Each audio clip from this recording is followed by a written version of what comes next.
There's a clip doing the rounds today that ITV and BBC won't show you. Not in full, anyway. They'll show you a version of it later on today, but it'll be a cleaned up version. One with the sharpest edges filed down. And the unedited cut, well, that's too offensive for broadcast television. So I'm going to play the majority of the unedited cut right now. Funding of the NHS is a total failure. The French do it much better with less funding. There's a lesson there. If you can afford it, you pay. If you can't, you don't. It works incredibly well. I do not want it funded through general taxation. It doesn't work. It's not working.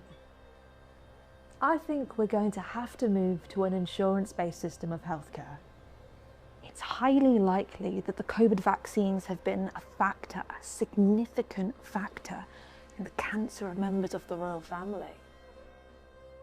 Depression isn't real. It drives me mad when I see adverts full of black people, full of Asian people, full of people that, basically are anything other than white. London has become a third world shithole. Fact. People from other religions should eat bacon for a month to prove their Christian sincerity and credentials. I'm a racist, and I'm proud of it. Some women should have never left the kitchen. Extracting Grenfell from the statistics, actually, people dying in house fires is rare. Many more people die on the roads driving cars, but not making cars illegal. Sadly, everyone dies in the end. It's just how you go, right? Back the Americans in this vital fight against Iran. We should do all we can to support the operation. I've made that perfectly clear. Andrew Tate was a very important voice. Is it the Bilderbergers that are running the world? There are many other theories. Could be the Masons. Some think it's the Rothschilds. Maybe it's George Soros. I don't know. What I do know is actually, I don't think any of it is a conspiracy theory.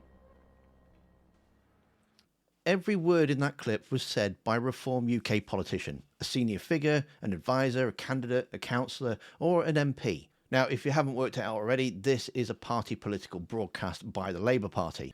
And ITV and BBC decided their viewers weren't ready for it in full. Now, you might be thinking that that's a reasonable call. Some of what you've just heard is really offensive. The question isn't whether these words are offensive. The question should be, where has that concern been for the last 2 years? A Cardiff University study last year found that the BBC covered Reform UK Limited in roughly a quarter of all of its news bulletins in the first half of 2025. A quarter. A party with 8 MPs got more airtime than the Liberal Democrats, more at points than the Conservatives. Reform was the second most covered political party in Britain. Farage alone has been on more BBC and ITV programmes in the last 12 months than most cabinet ministers. Question Time, Sunday with Laura Koonsberg, Good Morning Britain, the news at 6, the news at 10, the paper reviews, they've had him everywhere. They gave him the kind of platform you're supposed to earn by actually winning elections.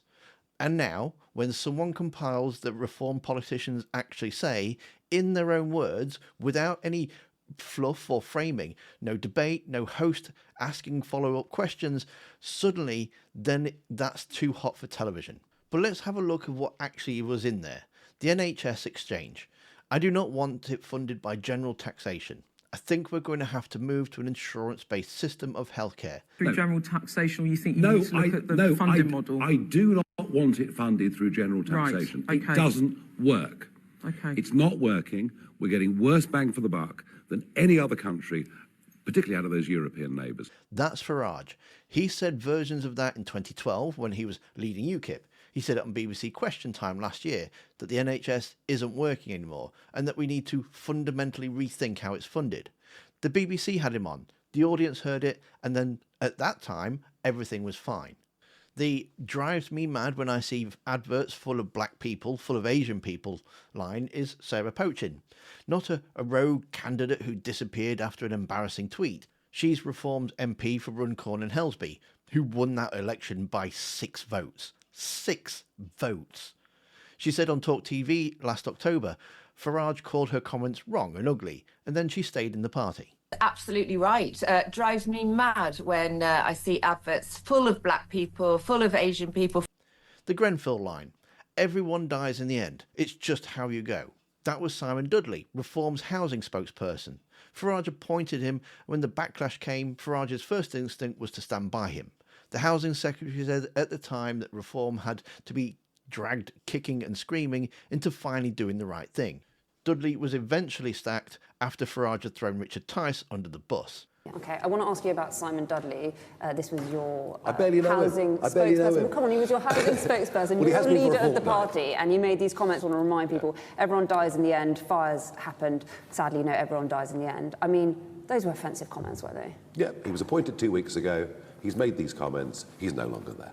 When you say he's no longer there, do you mean he's no longer in the party or no longer the housing spokesperson? He's no longer the housing spokesperson. Is it, but he's still potentially in Reform? Can people be expelled from saying things that are inappropriate Well, I think they and can, wrong? Can't they? You're the boss. No, Richard Tice is the boss. I'm not the boss of everything anymore. It's not a one-man band. I've devolved power. Reform will say, and already saying, that some of these figures don't represent the party anymore. Dudley was sacked and candidates were deselected. Not everyone in that broadcast was a sitting MP, and that's a fair challenge. And it is worth being honest about. Not every quote sits at the same level of attribution. But here's what they can't explain away. Farage chose those people. He appointed Dudley. He stood by poaching. The party's conferences platformed these speakers. You don't get to build a political movement on a particular kind of language, spend years cultivating it, and then act baffled when somebody lines it all up and pushes play. It's a pattern. The pattern is exactly what ITV and BBC have consistently failed to show their audiences. Not through malice, but because broadcast journalism doesn't work that way. You have the man on and you push back. You give him airtime to reframe and you move on. You don't sit him in front of a compilation of what people around him have said and ask him to answer for all of it. Their format isn't built for it. And so all this is what Labour's done for them. And broadcasters looked at the result and went, "Oh, we can't put that out unedited." There's a version of that decision that makes sense. Some of this language is the kind broadcasting regulations exist to protect viewers from. The rules aren't arbitrary.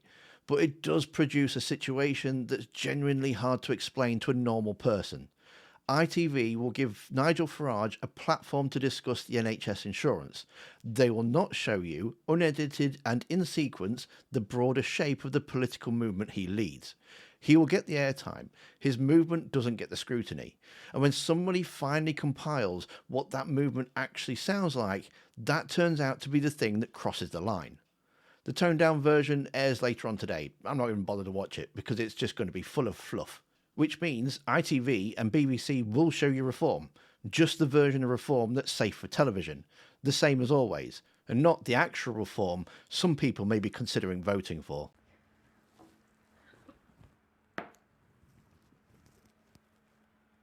I don't believe any of what I've just said, but you should know that there are people who do.